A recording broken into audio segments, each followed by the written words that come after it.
jungle.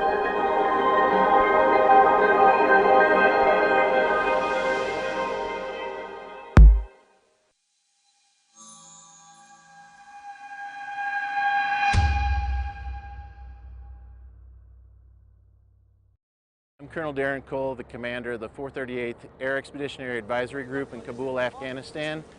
We're doing a combined exercise that will blend Afghan National Army Commandos and our Kabul wing Afghan Mi-17s and Mi-35s into a combined air assault capability. So at the tactical level, the Afghan National Army is getting familiarization with rapid onload and offload of the Mi-17, and the Kabul wing pilots and air crews are getting familiarization with not only the commandos but also practicing some formation flying, aerial escort capability, and then some familiarization beginning to integrate with aerial calls for fires.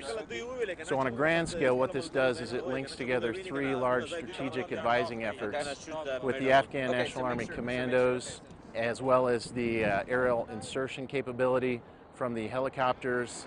And the third thing is integrating them through the Afghan Tactical Air Coordinators and Air Liaison Officers, which is similar to a Joint Tactical Air Controller.